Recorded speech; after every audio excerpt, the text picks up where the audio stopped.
Sebelum debat dimulai, perang saraf atau Cywar telah dilancarkan oleh masing-masing tim sukses dari calon wakil presiden. Bahkan kalau kita lihat nih di media sosial ada istilah Samsul yang ramai diperbincangkan. Apakah Cywar yang dilancarkan oleh masing-masing tim calon akan berpengaruh terhadap elektabilitas dari ketiga calon wakil presiden? Sore hari ini kita akan bahas bersama dengan Direktur Komunikasi Indonesia di Qatar, ada Rustika Herlambang. Selamat sore Mbak Tika. Selamat sore, kabar? Mbak. Sehat? Lagi-lagi ya. Iya, nah betul. ini yang ditunggu-tunggu nih. Ya. Kalau kemarin kan kita sempat lihat soal data yang paling ditunggu sebenarnya dari netizen itu adalah soal debat. Betul. Debat capres maupun debat. Betul. Apalagi kan waktu itu masih dinanti ya. Yang paling terakhir kita ngobrol itulah paling dinanti formatnya seperti apa. Nah kita sampai di harinya.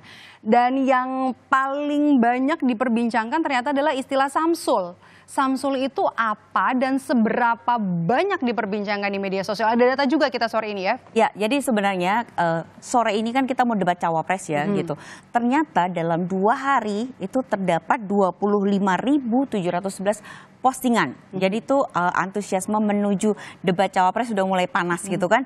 Engagement-nya tuh sebesar 193.000 dan kemudian berapa total jumlah akun? Ada 12.439. Salah satu itu yang sangat besar kan gitu.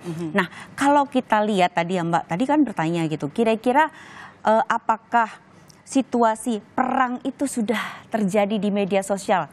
Betul sekali Mbak gitu. Jadi kita lihat memang dalam 1 minggu terakhir itu data menunjukkan bahwa postingan yang ditujukan kepada Gibran itu adalah salah satu postingan yang paling besar. Paling banyak dibandingkan nih. Kita juga lagi hadirkan nih gambarnya. Betul ya, dibandingkan dengan 2 kandidat yang lain gitu. Secara engagement pun Gibran juga mendapatkan engagement terbesar. Tapi dari sisi postingan memang di situ terlihat bahwa Gibran mendapatkan sentimen negatif sebesar 29%, kemudian Mahfud ada 12,01% dan kemudian Muhaimin Iskandar ada 20,40%. Biasanya Mbak, sentimen-sentimen negatif itu berasal dari blunder-blunder yang dilakukan oleh ketiga paslon menjelang debat cawapres. Tapi sepertinya Gibran paling banyak ya jelang debat ya? Betul sekali gitu. Jadi kenapa Gibran paling banyak gitu? Jadi ternyata yang namanya blunder tersebut itu tidak hanya dilakukan oleh Gibran tapi juga Prabowo yang kemudian dibawa sama netizen ketika bicara Prabowo yang kemarin itu soal kemarahan itu ya, serangan verbal dalam tanda petik itu dikaitkan dengan Gibran gitu. Dan jadi salah satu sepaket ya, karena satu paket ya? Gitu. Tapi cara strategi untuk menghadapi serangan verbal itu seperti apa itu juga menarik Mbak gitu kan.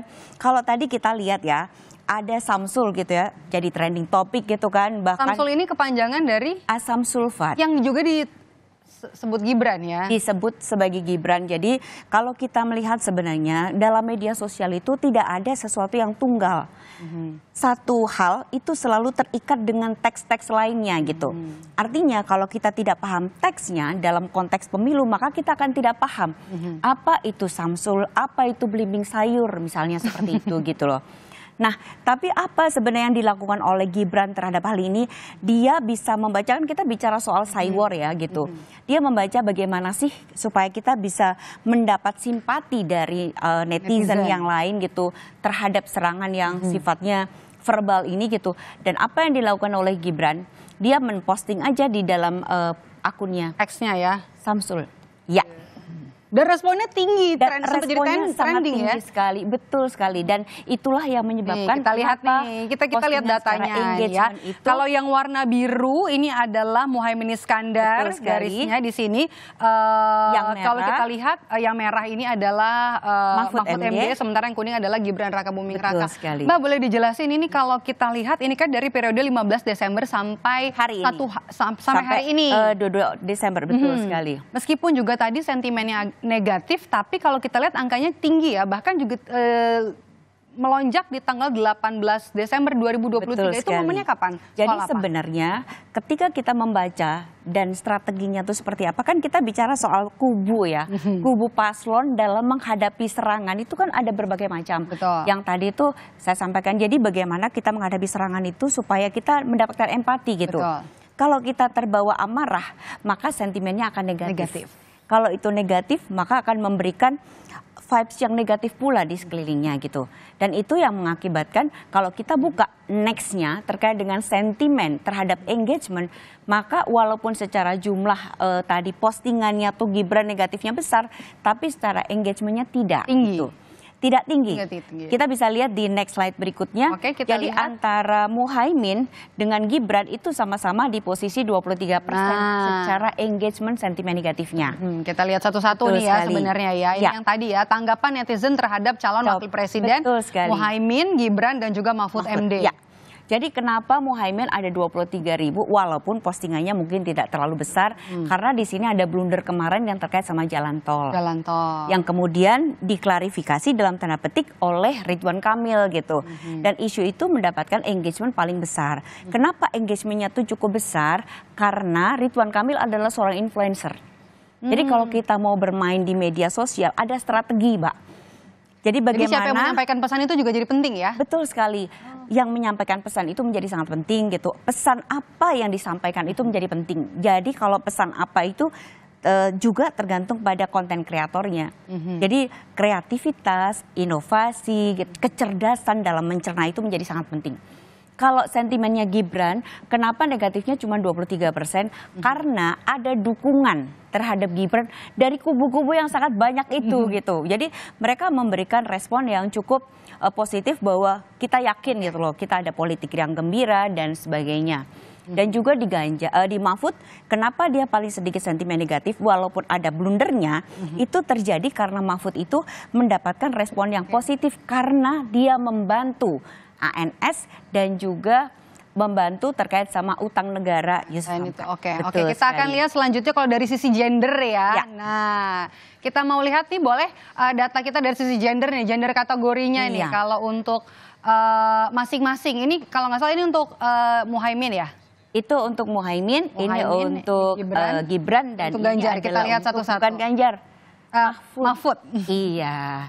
Nah, jadi di sini tuh ada nggak beda jauh sebenarnya ya Mbak ya? Nggak beda jauh, tapi sebenarnya yang cukup menonjol memang Gibran dan juga kemudian antara Mahfud dengan Muhaimin hampir sama gitu. Nah menariknya kalau di tempatnya Gibran mungkin karena dia anak muda dan perempuan, jadi dia memberikan dukungan kepada Gibran gitu. Di sisi lain memang ada kritik yang ditujukan.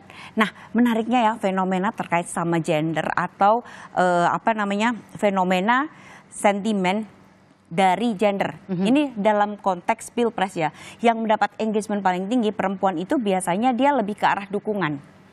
Gitu. Kritiknya itu sangat jarang yang mendapatkan engagement tinggi. Tapi laki-laki itu kebanyakan yang engagementnya tinggi itu berasal dari kritik mereka terhadap paslon tersebut. Dari umur kita lihat selanjutnya. Dari umur juga menarik nggak sih? Menarik sekali. Umur berapa nih yang paling banyak menyampaikan komentar di media sosial? Boleh data selanjutnya kita lihat ini. Ini untuk Muhaimin, ini kemudian untuk Gibran dan juga untuk Mahfud MD. Kita lihat, jadi warna hijau itu adalah 31 sampai 40 tahun, yang warna biru itu adalah umur 22 sampai 30 tahun. Anggap aja ini adalah bagian dari netizen milenial. Kemudian yang Gen Z itu yang 18 sampai 21, warnanya orange gitu. Nah, di sini dari ketiga paslon itu sebenarnya sudah kelihatan gitu. Kira-kira siapa yang paling mendapat respon milenial gitu, yang sekarang lagi naik daun gitu, atau kira-kira siapa yang mendapatkan respon paling tinggi dari Gen Z, atau siapa sih yang paling banyak mendapatkan respon mereka yang usianya sudah sepuh gitu kan. Nah ini juga menarik karena misalnya ya Pak Mahfud gitu, dia ternyata responden yang merespon umur 41-55 itu lebih ada banyak, paling tinggi 24,25% gitu. Nah sementara yang sini yang sepuh itu ternyata ini Gen Z banget ini ya sebenarnya ya, itu hanya 10%. Di sana juga kita lihat. Nah sama di Gen Z pun seperti itu gitu. Lucunya ya Mbak, setiap karakter itu punya konteks yang berbeda-beda gitu.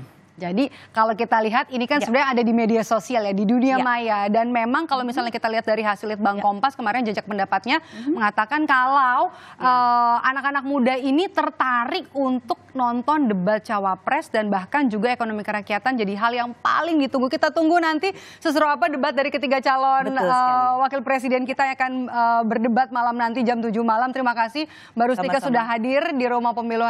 Mudah-mudahan nanti kita bisa ketemu lagi dengan hasil-hasil selanjutnya kalau bisa habis debat. Oke.